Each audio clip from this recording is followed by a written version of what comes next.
pertama kali tahu kalau aku tertular. Gitu. Berarti kalau misalnya sakit apapun, berarti kemungkinan besarnya mati.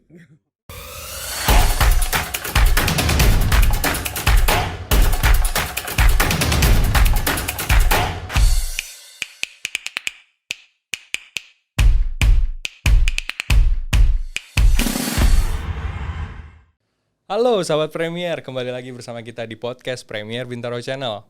Senang banget hari ini, hari yang spesial, kita memperingati Hari AIDS sedunia yang jatuh pada tanggal 1 Desember. Oke, untuk membahas mengenai topik tersebut, di depan saya sudah ada dua orang narasumber hebat yang akan membahas AIDS secara lebih dalam lagi. Siapa mereka? Kita langsung cek aja. Di depan saya sudah ada Dr. Andri Ferusli. Halo dokter. Hai sahabat-sahabat Premier. Iya, dan ada juga Mbak, mau diperkenalkan atau memperkenalkan diri sendiri? Ya sebut saja Mawar. Sebut saja Mawar. Oke, Mawar atau Melati? Mawar aja. Apa aja? Mawar aja. Mbak Mawar ya. Oke, Mbak Mawar. Nah, Mbak Mawar, sehat? Ya, sehat. Sehat ya. Oke, alhamdulillah. Nah, saya mau nanya nih, langsung aja ya. Langsung. Biar nggak basa-basi dulu ya. Oke, yang pertama, Mbak Mawar ini kan kalau nggak salah atau benar, berarti kalau nggak salah benar ya? Iya benar. Adalah seorang ODA, benar ya? Atau orang dengan HIV/AIDS, begitu Mbak Mawar ya. Nah, Anda pernah berada di titik yang membuat mungkin Mbak Mawar ini merasa sangat jatuh pada saat itu gitu ya. Kira-kira itu kapan ya? Ingat nggak Mbak? Mungkin waktu pertama kali tahu ya. Pertama kali tahu kalau aku tertular gitu. Ya itu yang ya lumayan karena karena belum tahu apa-apa kan, like not knowing anything gitu. Apa sih, kita kan nggak pernah tahu, nggak pernah diajarin, nggak bener-bener clueless lah. Tapi taunya cuma it's like a deadly virus and stuff. Ya kayak sama aja kayak lagi COVID ini. COVID ya. Pas karena kan heboh banget gitu karena because we know nothing gitu. Iya. Jadi ya waktu tahu kayak, terus gimana apa? No hope gimana? gitu ya. It's not no hope sih. Okay. Enggak sih, aku enggak gitu. Cuma memang lebih ke Terus berarti kan itu kan menyerang imun. Itu taunya hanya sampai situ. Berarti kalau misalnya sakit apapun berarti kemungkinan besarnya mati. Ujung-ujungnya sebodoh itu. Iya, jadi kayak gimana ya udah. Jadi gimana aja, seperti orang sibuk yang nggak ada solusinya, orang bingung nggak ada solusi aja. Oke. Nah itu pada saat benar-benar pertama kali tahu begitu ya Mbak Mawar ya. Nah tapi yang sekarang kita lihat, mungkin nanti sahabat Premier juga lihat sendiri, pasti setuju sama saya ya. Ini kelihatannya beda banget sama waktu tahu. Ini udah bangkit banget Mbak ya. Udah lama itu. Udah lama. Selain udah lama pasti ada sesuatu dong yang mendorong kenapa Mbak Mawar terlihat hari ini adalah kayak nggak punya masa lalu itu gitu. Gimana sih? Kok bisa ya? Yang pasti sih, yang tadi seperti saya bilang, pertama kali tahu nggak punya basic knowledge ya kan tentang penyakitnya sendiri gitu. Itu yang bikin pusing, bikin stres, bikin down semuanya.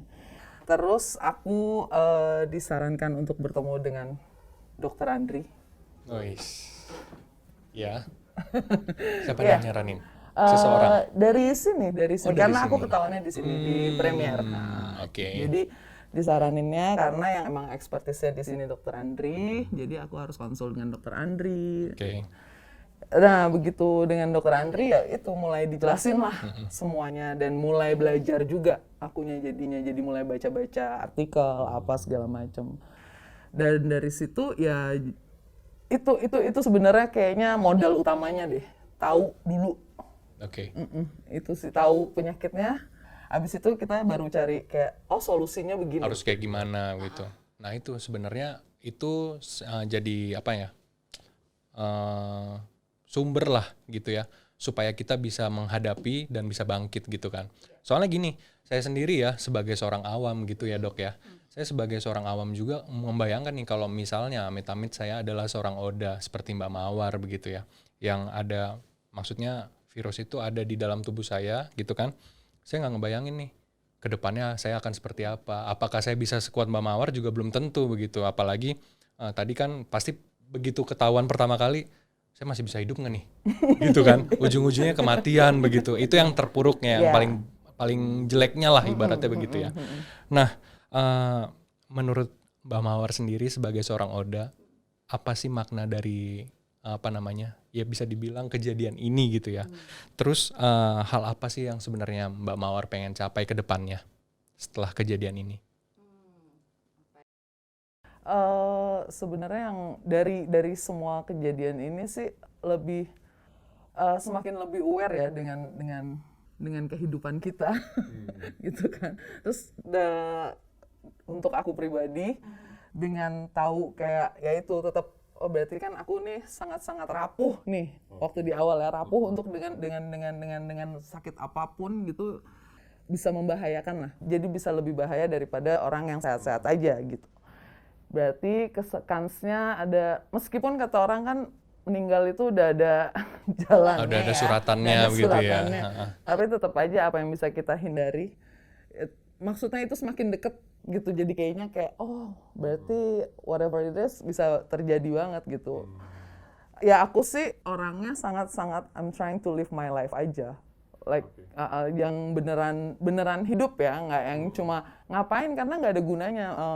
Kita bisa nangis sesregukan yang bikin tambah stres doang, atau ya udah berarti sekarang kita apa nih yang belum nih gitu. Kayak waktu itu aku kuliah lagi, lanjutin kuliah, and then makin banyakin sambil kerja ya, makin banyakin jalan-jalan karena nggak mau stres. Pokoknya semua yang bisa dilakuin, dan untungnya aku juga punya support system yang lumayan kuat. Oke, itu kayaknya yang paling penting tuh ya, support system itu ya. Yang paling penting. Nah, ya memang untuk menghadapi semua masalah tersebut, apalagi itu kan penyakit yang ya tadi ya, sebelum kita tahu sebelumnya kan mematikan, deadly gitu kan.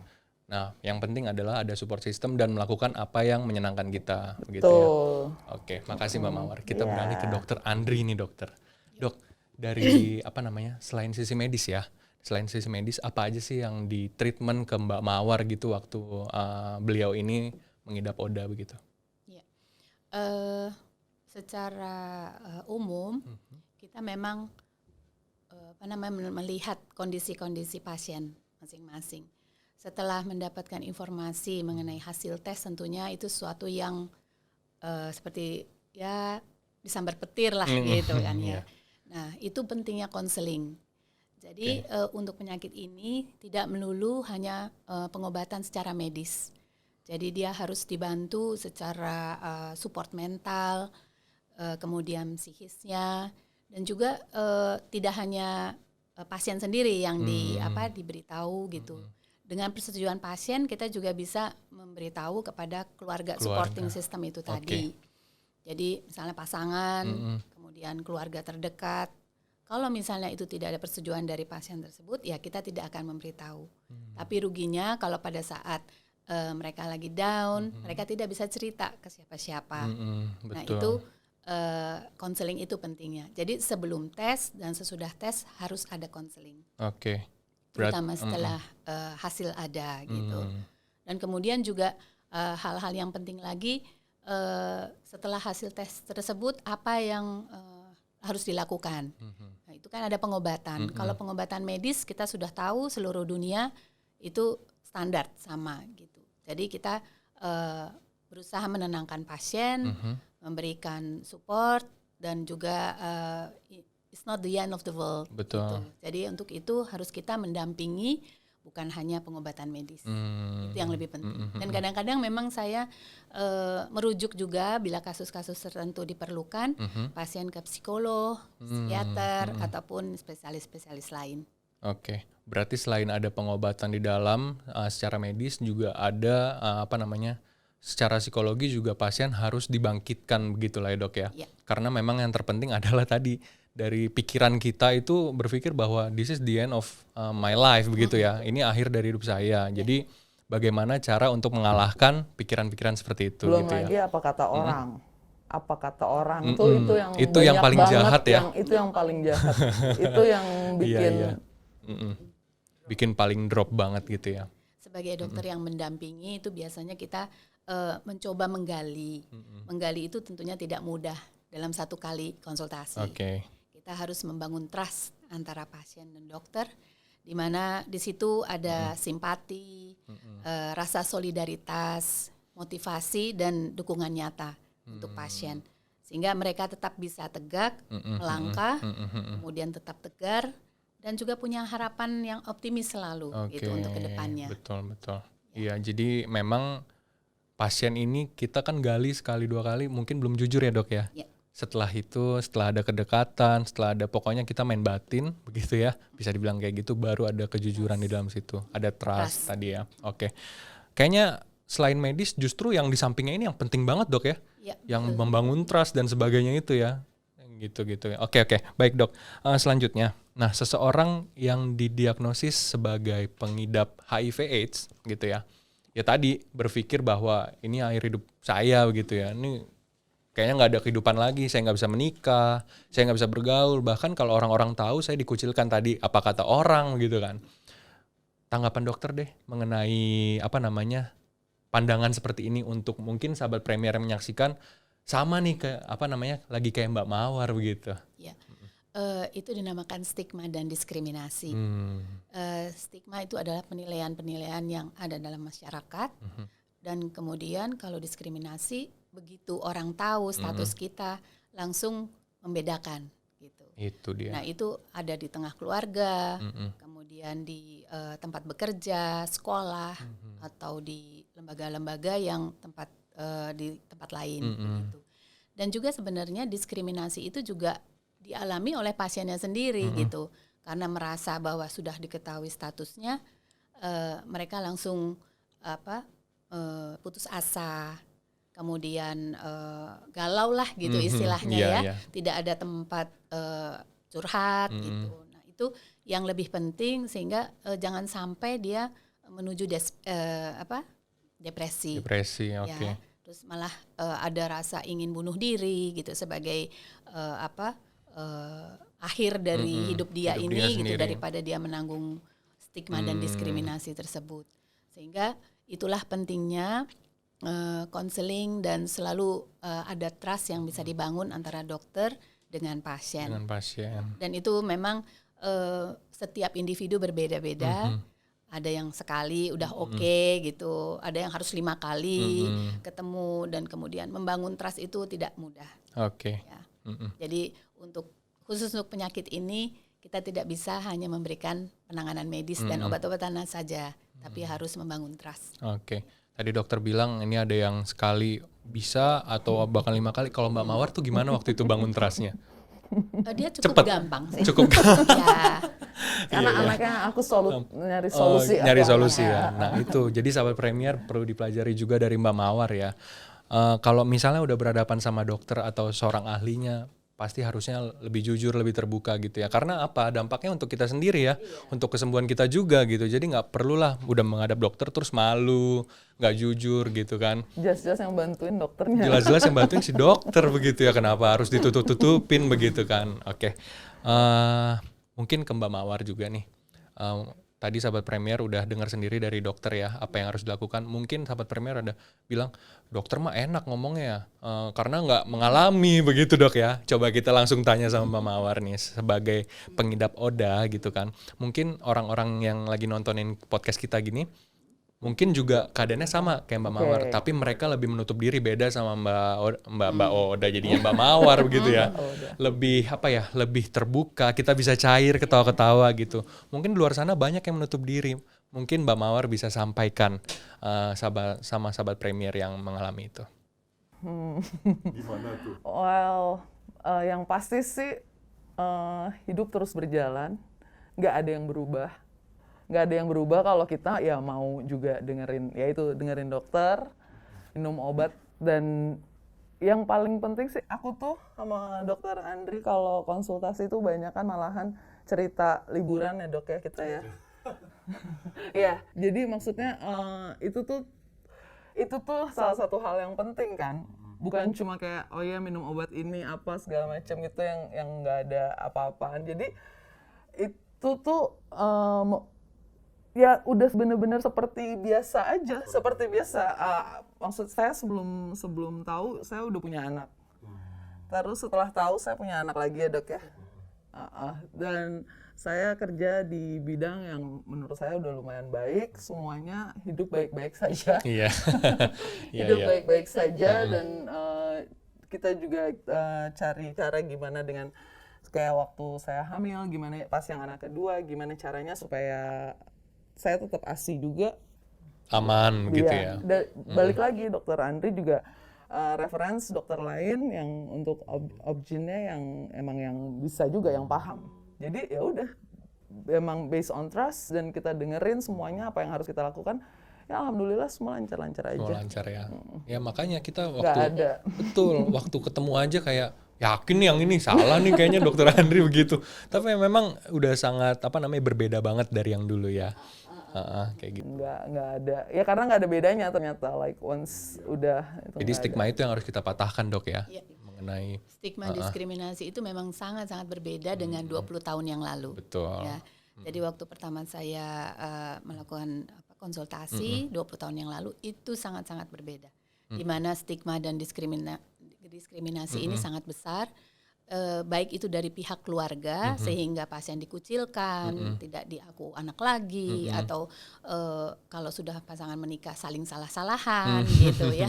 Iya. Jadi sangat-sangat berbeda. Sekarang ini lebih terbuka, pasien-pasien juga maju untuk tes dengan sukarela dan kemudian juga begitu tahu ya mereka bisa dengan lapang dada untuk melanjutkan kehidupan. Iya, oke. Dok, terakhir ya. Nah, ini kan penyakit HIV ini adalah penyakit yang menular begitu ya. Ada nggak yang bisa dokter sampaikan supaya sahabat Premier ini tidak tertular sama penyakit ini gitu? Ya, itu ada prinsipnya ya. A, B, C, D, E. A, B, C, D, E. Gitu, Apa aja ya. itu dok? A itu abstinence, Oke. jadi selalu setia pada pasangan.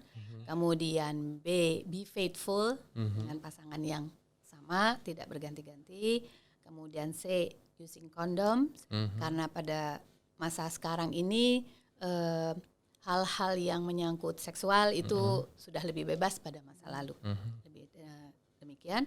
Kemudian drugs, jadi no Oke. drugs. Karena begitu ada drugs yang masuk di dalamnya itu bisa membuat sesuatu menjadi lebih parah lagi, gitu ya. Karena tidak bisa berpikir jernih dan mengambil keputusan dengan tepat. Kemudian E adalah edukasi.